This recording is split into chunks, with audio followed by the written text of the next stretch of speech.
다섯 번째 과목입니다. 이 다섯 번째 과목은 건설 재료학입니다. 건설 재료학은요, 우리 목차에서 보듯이 첫 번째 나무입니다. 목재, 두 번째 시멘트 및 콘크리트가 되겠습니다. 그 다음에요, 석재 및 점토예요. 그 다음에 네 번째 장은 금속재입니다. 다섯 번은 미장 및 방수재료, 여섯 번째는 합성수지, 일곱 번째는 도료 및 접착제 등입니다. 우리 특히 이 건설 재료학은 시공학에서도 이야기했지만은 새로운 내용도 있지만은 모든 것이 시공할 수 있는 재료죠. 그러니까 시공에 관한 재료가 바로 재료학이에요. 건설 재료. 다시 건설 재료학은 안전하게 시공하기 위해서는 건설 안전 기술이 필요하다는 이야기입니다. 새로운 것이 아니고 특히 제2장 시멘트 및 콘크리트에서는 시공에서 했던 내용을 그대로 갖다 놨습니다. 그래, 어쨌든 1장 목재부터 한번 보도록 하겠습니다. 목재 학습 내용은요, 합격을 위해서는 우리 약 4개로 제가 분류를 했는데요. 특히 목재에는 반드시 4문제 이상입니다. 4문제에서 많이 나오면 재료학에 거의 3분의 1 정도 나올 수 있는 6문제까지 나오는 장이 목재고요. 특히 양도 무지하게 많습니다. 그럼 목재는요, 목재의 물리적 성질 및 기타 성질을 알아야 됩니다. 목재는 물리적 성질을 알아야 된다는 것은 바로 목재가 생나무일 때는 무겁고 건조될 때는 어떻게 가볍습니다. 이런 물리적 성질을 알아야 되겠고요. 목재 연소 온도입니다. 목재는 가급적 몇 도씨에서 불이 붙느냐 이런 거죠. 화재가 발생하죠. 그래서 목재의 가장 단점이 화재에 취약하다는 겁니다. 그 다음에 목재의 강도는요, 인장 강도, 압축 강도, 전단 강도가 있는데 가장 큰 강도는 인장 강도입니다. 우리 시공에 되었지만 돌은 석재는 압축 강도에 강하고 인장 강도에 약했습니다. 반대로 목재는 인장에 강하고 압축에 약합니다. 인장보다. 그 다음에 목재는 건조죠. 자연 건조법과 인공 건조법이 있다. 요런 방법만 알면 여기서 4문제 내지 몇 문제를 맞출 수 있다? 6문제를 맞출 수 있다. 이런 얘기입니다.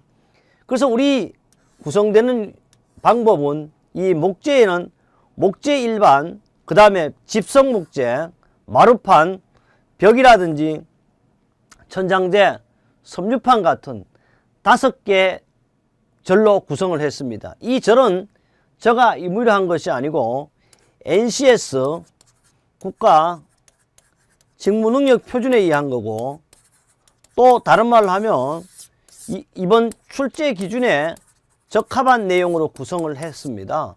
그럼 이 내용만 기억한다면 여러분 당연히 이 파트에서 1장에서 나올 수 있는 4문제 또는 6문제, 어떠한 문제라도 맞출 수 있는 부분이다. 무슨 부분에서? 목재입니다. 그럼 한번 보도록 하겠습니다. 목재는 첫째요, 목재라는 나무는요, 단점도 있지만 기본적인 장점을 가지고 있습니다. 이 문제는 간단합니다. 다음 중 목재의 장점이 아닌 것은 이렇게 출제되겠죠. 목재의 장점은요, 첫째 가볍고 가공이 용이하죠. 왜? 가공하는 공구 자체는 금속이에요. 나무는 어쨌든 금속과 비교할 때 나무는 연질이잖아요. 그러니까 가공이 용이하고 또 감촉이 좋습니다. 우리 얼마 전까지만 해도요, 나무로 하면 수명이 짧다 그래서 나무를 사용하지 않았죠. 그런데 지금은 나무가 상당히 오래 할 수 있는 방법이 개발되어 가고 있습니다. 그래서 나무는 사람과 가장 가깝죠. 그래서 가볍고 가공이 용이하면 감촉이 좋습니다. 비중에 비하여 강도라든지 인성이라든지 탄성이 매우 우수합니다. 비강도가 가장 큰 거, 그럼 답이 나무입니다. 열 전도율과 열 평착률이 작아요. 그러니까 열도 전도가 안 되지만 열 평착률이 거의 다 차이가 없다 이 말. 종류가 무척 많아요. 침엽순위, 하력순위 시작해서 각각 나무는 그 특성마다 외관이 다르면 우아해요. 그 다음에 산성약품 및 염분에 강합니다. 우리는 산성약품 및 염분에 다른 금속에 비해서 엄청 강한 것이 이런 목재의 장점 5가지입니다. 이거는 기본적으로 이렇게 눈으로 자꾸 보여. 이걸 자꾸 외운다 그러면 안 돼요. 어떻게 해야 된다? 이해한다기보다는 눈으로 이해할 필요도 없어. 또 생각할 필요도 없어. 문제라서 보고 목재는 그러면 가공용 비중에 비하여 강도, 인성, 탄성이 크다는 게 뭐 나와서 작다 이렇게 나와가지고 답은 2번 이렇게 될 거 아닙니까? 그러니까 자꾸 눈으로 보고 제가 하는 방법대로 따라간다면 여러분 틀림없이 합격도 보통 합격이 아니고 안전한 합격을 할 수가 있습니다. 그럼 단점을 보겠습니다. 착화점이 낮아. 불에 잘 붙어요. 내화성이 적어요. 목재는 내화성이 적다는 말은 강하다 알고 불에 잘 붙는다 이 말이 두고 또 목재의 착화점 알아놔야 돼. 몇 도씨? 250 정도 되면 무조건 불이 붙습니다. 흡수성이 커. 신축 및 변형하기 쉽죠. 그래서 반드시 신축성과 변형하기 쉽기 때문에 목재를 우리가 어떻게 해? 반드시 건조해야 된다는 거. 습기가 많은 곳에는 뭐가 잘 썩을 수 있습니다. 부식이 생깁니다. 그 다음에 충해, 풍화로 내구성이 저하될 수가 있습니다. 그래서 이 단점과 장점을 간략하게 구별할 수 있을 정도면 되겠고, 특히 목재의 열 전도율 단위는요 킬로칼로리 퍼 메타 H 도시예요. 그럼 여기서 다음 주 목재의 열 전도율이 가장 큰 것은 그럼 찾을 필요 없어요. 공기가 가장 작죠. 0.0026이에요. 그 다음에 가장 적은 것은 큰 것은 백돌이 1.10입니다. 그리고 열 전도율이 가장 작은 것은 답이 항상 뭐로 나온다? 공기가 나온다. 공기. 이것만 알면 돼요. 그 다음 뭐 코르크판, 소나무, 해반죽 이래 있지만 가장 중요한 것은 바로 뭐다? 열 전도율이 가장 작은 답이 뭐다? 공기. 이렇게 기억하면 되겠습니다. 그 다음에요. 벌써 나오는데요. 이건 뒤에 가면 점점 나오지만은 합격 예측에 나올 수 있는 거예요. 함수율이에요. 정건제 중량분의 수분이에요. 말년 낳는 중량분에 목재의 수분이 있는 걸 하니까 100%를 하면 답이 함수율이 될 거고요. 목재 정건제 중량이라는 것은 부피, 비중, 부피에다가 비중을 곱한 겁니다. 목재 중어 수분이라는 것은 목재 무게 빼기 정건 목재 중량. 그러니까 목재 무게 전체에다가 정건제 중량을 빼니까 이게 뭐냐? 목재의 수분이 되고 목섬유의 비중은 얼마냐? 그러면 1.54예요. 그럼 우리 물의 비중이 얼마냐? 그러면 약 1로 봅니다. 그럼 나무는 어떻다? 물보다 가볍다, 무겁다? 무겁다. 이렇게 알고 있으면 되겠습니다. 그 다음 소성인데요. 소성은 탄성이에요. 탄성의 반대요. 그럼 탄성도 뭐 탄성은 용수철을 걷지 놨다가 놓아버리면 지자리로 가는 걸 탄성이라고, 소성은 잡아다 놔버리면 멈춰버리는 걸 소성이라고 그러죠. 그래서 부재가 외력을 받아 변형이 생길 때 그 외력을 제거해도 원래 상태로 되돌아가지 않는 걸 소성 혹은 소성체라고 얘기합니다. 그 다음에 이제 목재의 분류를 보면 성장에 의해 분류하면 성장, 크기에 따라 외장수의 분류예요. 외장수는 특히 침엽하려면요, 침엽은 바늘 끝이 같이 뾰족한 거고 하렵수는 둥글둥글한 걸 가지고 하렵수라고. 침엽수는 대표적인 우리가 소나무예요. 소나무들이 자꾸 적송, 흑송, 해송, 전나무, 잣나무 유일하게 알아들을 거 있어요. 은행나무는 바로 하렵수가 아니고 침엽수입니다. 앞끝이 어떻게 해요? 반드시 바늘같이 뾰족하면서 둥글죠. 낙엽송, 이 모든 것이 다 침엽. 하렵수는 뭐 알죠? 손바닥 같은 거, 오동나무 다 그렇죠. 참나무, 느티나무, 박달나무, 밤나무, 단풍나무예요. 그래서 침엽수는 전부 소나무 같은 유인데 단지 유일하게 하렵수가 있지만 은행만이 침엽수다. 그것만 기억하면 되겠고요. 목재의 세포 조직입니다. 다 알 필요 없어요. 목재는 침엽수는 나무 섬유가 세포가 90에서 97이에요. 하렵수는 40에서 75%. 그러니까 하렵수가 어때요? 생각하면 하렵수는 단단해요. 견고하고 강도가 유지가 돼요. 그럼 여기서 또 하나 알고 가겠습니다. 우리 인간의 체세포는요, 얼마쯤 된다 그래요? 체세포는. 인간의 체세포는 약, 얼마요?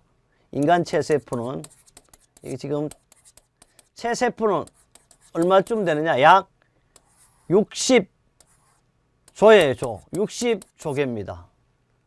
그래서 우리 60조개의 체세포는요, 사람의 말을 상당히 잘 듣습니다. 이 60조개는요, 하루에도 몇 개씩 죽었다, 하루에도 몇 개씩 살아나고 하죠. 그래서 인간이 모양이 형성되어 있다는 뭐 세포로 있습니다. 이 세포는 훈련이 잘 되어 있어요. 제가 이런 얘기했죠. 병아리가요 깨어나기 위해서는 20하루의 부화가 필요합니다. 사람도요 변하기 위해서는 21일을 해야 된다 그래. 저는 항상 이런, 우리 원래 건설안전기사는 열흘만 공부해라. 또 10년 제가 그래 10일 공부해라 그래. 10일 어떻게 하냐? 하루에 1년치씩만 봐라. 가연도 하루에 1년치씩 봐면 10일이면 10년치 봐요. 10일 공부했는데 떨어지면 제가 책임진다 그러거든. 뭘 봐야 되냐? 반드시 가연도만 봐라 이거. 그래서 여러분들 이 강의를 들으면서 개념을 잡잖아요. 하렵수는 잎이 둥글고 둥글다 보니 단단한 거고 침엽수는 소나무 같은 거다. 이렇게만 생각하고 벌써 개념만 알면 돼요. 개념만 알면 되겠다. 그래서 어쨌든 여러분 며칠을 공부해야 된다. 우리는 병아리가 깨는 부학까지는 생각하지 말자. 최소한 열흘이라도 공부하면 합격한다. 그 대신 열흘을 공부하는데 최소 1년치는 공부해야 된다. 1년치라는 것은 기사 같으면 120문제니까 360문제를 보면 될 것이고 산업기사는 하루에 100문제니까 300문제를. 저는 그랬잖아요. 기출문제는 기사, 산업기사 구분하지 마라. 왜? 여러분 한 번에 두 개를 동시에 딸 거 아니야. 기사도 따고 산업기사 딸 거니까요. 그 다음에 여기 뭐 침엽수의 부피 굳이 잘라지면 또 수선 자체도요. 물관이란 도관 자체가 침엽수는 없어요. 얘는 줄기에 배치된 양분과 수분 등을 통로를 공부하고 특히 수선이 거의 보이지 않습니다. 침엽수는. 그러나 얘는 잘 나타나고 줄기가 직각방향으로 양분 방사성이 모양이고요.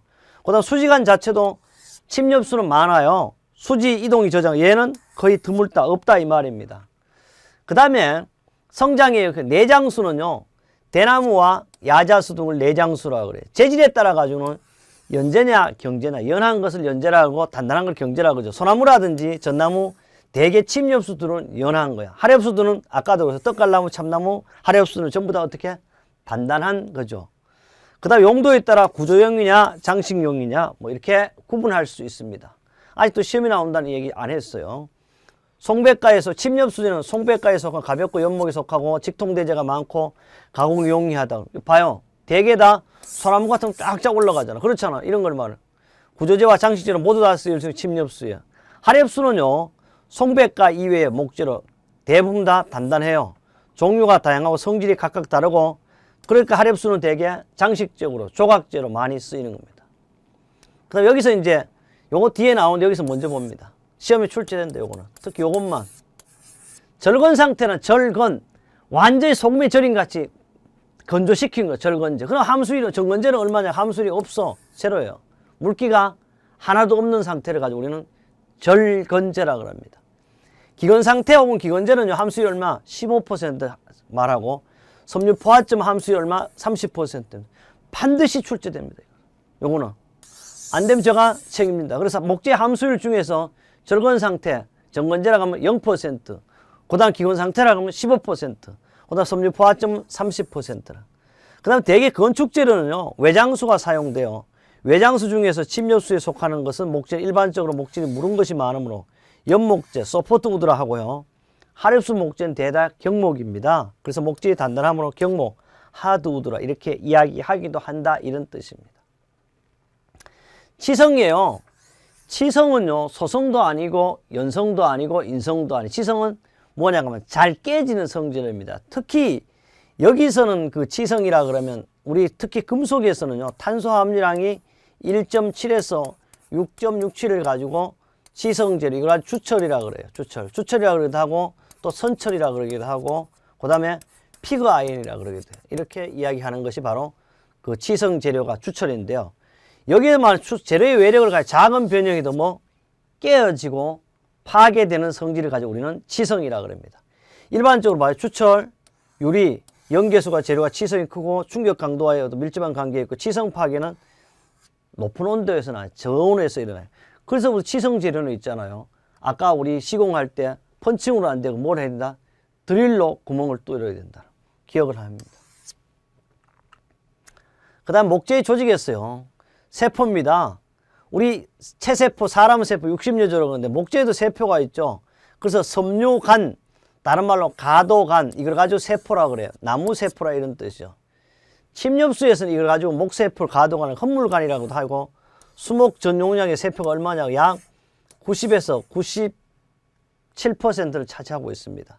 길이는 1에서 4mm 주머니 모양으로 돼 끝이 차차 가늘어져 막혀 있고 중간에 구멍이 있어 옆에 섬유가 통하여 수액의 통로가 된다 그러는데 사실 이런 거 잘 몰랐대. 왜? 다 기억을 못해 이런 거는. 그냥 제가 기억하라는 거 꼭 기억. 물관입니다. 물관은 침엽수에는 없어. 물관은 하렵수에 있는 거 그림도 있어요. 크고 길면 줄기방향 배치돼. 주로 얘들 물관은요 바로 얘가 중요해. 양분과 수분의 통로되고 나무의 종류로 구별하는 표준이 되기는 한 게 물관입니다. 그래서 물관이 있으면 하렵수, 없으면 침엽수. 건조한 목재는요 종단면 위에 크고 진한 색깔의 무늬를 가지고 우리는 물관이라고 합니다. 수선입니다. 침엽수에는 상당히 수선이 가늘고 잘 보이지 않지만 하렵수에만 잘 나타나고요. 앞에 도표에서 했어요. 종단면에서는 암색 반문과 강택이 나는 뚜렷한 무늬로 나타내고 수목줄기의 중심에 겉껍질 방향의 방사성으로 들어있는 물광과의 비슷한 세포를 가지고 말한다. 그래서 이거는 별로 특별히 기억하고 할 게 없어요. 이렇게. 여기 이제 보입니다. 그 다음에 수지관입니다. 수재 이동이나 저장을 하는 곳이 나무줄기 방향으로 나타나는 건데 직각방향 나타나는 것이 있고 침엽수지에 많고 수지관 하렵수지에 극히 드문. 여기서 이제 보겠습니다. 나무줄기인데요. 추재는 뭐요? 가을에 이제 그 나무를 벌목한 거고요. 이 가을에 벌목한 추재, 여기는 뭐요? 추재 춘재인데요. 나무줄기의 횡단면인데 횡단면을 보니까 추재 가을에는 이게 어때요? 크게 나타내고 봄에는 나이테는 작게 나타내요. 수심과 이제 수심 뭐요? 목지의 주황부를 말하고 그다음 목질부는 수심에서부터 숲이 껍데기 사이를 다 목질부라 그래요. 그럼 우리는 이것도 다 벗겨내죠, 그죠? 그래서 그 껍질을 가지고 숲이라고 보면 되겠습니다. 또 목재는요, 변재예요. 변재는 말 그대로 수심 뒤에 있는 거. 심재는 바로 수심 가까이 있는 거죠, 심재. 그 다음에 심재를 싸고 있는 게 변재입니다. 그 다음에 변재 바로 뒤에 있는 게 껍데기, 숲이 이렇게 그 껍질, 숲이 이렇게 연결해도 되겠습니다. 또 심선수관은요, 이렇게 나타난 거. 변재, 무늬결모이다. 그 다음 고들결모 이렇게 나타난다. 뭐 이렇게 그림으로도 한번 우리는 볼 수가 있습니다. 그 다음 목재에서는요, 강도의 변화예요. 섬유포화점 하면 이제 알아놔야 돼요. 섬유포화점이라는 것은 우리가 뭐요? 정건재는 수분이 0%예요. 섬유포화점은 얼마요? 수분이 30%를 가지고 섬유포화점이라고 그랬습니다. 섬유포화점 이상에는요, 강도가 변화. 이건 알아놔야 되고, 섬유포화점 이상에서는 강도가 변화, 수축의 변화가 없어요. 그러니까 섬유포화점 이상이 되면 수분이 30% 이상이 되면 강도라든지 건조 수축 변화가 전혀 없습니다. 섬유포화점 이하에는 건조 수축이 크고 강도도 증대되고 정건재의 강도는 섬유포화점 얼마냐? 3배에서 정건재는 바로 수분이 얼마? 0%라고 그랬어요. 그러니까 얘의 3배가 된다는 거예요. 그 다음 강성입니다. 이 강성이라는 것은요, 다른 말로 하면 인성과 경도가 다 갖고 있는 걸 강성이라고 해요. 질긴 성질도 있지만 단단한 성질도 있는 걸 강성이라고 하죠. 부재나 구점으로 외력을 받았을 때 변형에 저항하는 성질이고, 강도와 직접 관계는 없고요. 탄성 계수가 큰 지로 변형이 작은 지로 강성이 크다. 알아둘 것은 이것만 잘 기억하면 되겠습니다. 강도의 변화. 그 다음 목재 결에서 대표적인 나이테죠. 나이테라는 것은 뭐예요? 나이테를 보고 목재의 나이를 알 수 있는 거죠. 이 나이테는요, 1년에 이렇게 한 개씩 나타난다 그러죠. 나이테는. 여기 보면 알죠? 이거는 수심이에요. 수심 이제 기억되죠. 그 다음 뭐요? 수심 밑에는 당연히 심재가 있고, 심재 다음에 변재가 있고, 그 다음에 나무 껍데기가 이렇게 모양이 형성되어 있습니다. 이 나이테는 봄과 여름에 생긴 세포는 크고, 그러니까 봄에는 크고 여름에도 커요. 세포막은 얇고 유연하지만 겨울철에 생긴 세포는 상당히 작죠. 추우니까. 줄기 해마다 새로운 세포가 생기는데, 제가 사람이 얼마나 체세포 60여 족이라 60여 조예요, 조.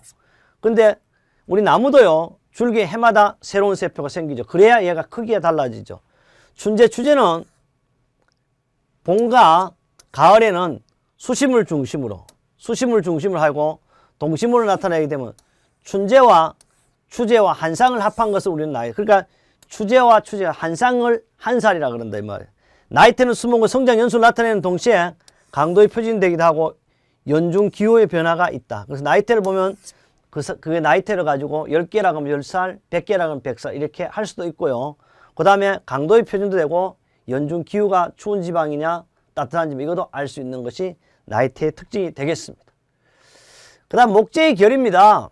목재는요, 수심을 통하여 절단선이 막을 수심을 통하여 나이테와 직각방향으로 되게 한 구조체를 쓰이거든요. 그래 이렇게 수심이라고 하면 이렇게 하면 이게 직각은 뭐예요? 이렇게 잘라 보니까 수심을 통하여 나이테의 직각방향. 이게 나이테니까 당연히 이렇게 되면 직각이 되는 거죠. 건조하의 변형이 적고요. 폭넓은 판자가 많이 나오지 않고 목재를 버리는 부분이 많아져서 값이 비싼 것이 이 문이죠. 그 다음에 이제 심재와 변재요. 이렇게 목재는 금방 봐 수심이에요. 여기가 수심이라 그러면 이게 뭐예요? 수심 바로 밑에 이게 심재가 되어 있고 그 껍질 바로 밑에는 변재라고 하죠. 그리고 심재입니다. 수심 가까이 나무의 중앙부에 있는 게 뭐냐? 수심. 첫째 목재의 수심 가까이 위치하고 있고 암색 부분으로서 심재 부분의 세포는 안에 있으니까 상당히 견고하고 단단함을 높여주고 목질부 함술이 작아요. 변제는 껍데기니까 그 껍질을 귀에 위치하면 담색 부분이고, 변제 부분 세포는 수액의 유통과 저장 역할을 합니다. 껍데기는. 그 다음 변제는 심재에 비하여 건조됨에 따라 수축 변형이 심하고 내구성이 부정한 충해도 입을 수 있는 것이 변제가 되겠습니다. 그 다음 이 도표에서 지금까지 한 심재와 변제의 차이점이 있어요. 변제보다 다량의 수액을 포함하고 있겠죠. 당연히 무거워요. 신축이 적어요. 내구성이 커요. 일반적으로 변제보다 강도가 커요. 반대되죠. 심재보다 비중이 적으나 건조하면 변하지 않는 것. 심재보다 신축이 크고 내구성 약하고 일반적으로 심재보다 강하다. 앞에 하고 동시에 했습니다. 그 다음에요. 다시 심재와 변제와에 대해서 특히 이런 것들 가지고 우리는 물리적 성질이라고 그랬습니다. 심재와 변제에 대해서 다시 한번 확실하게 어디에 뇌에 기억시키기 위해서 이 강을 이어서 하도록 하겠습니다.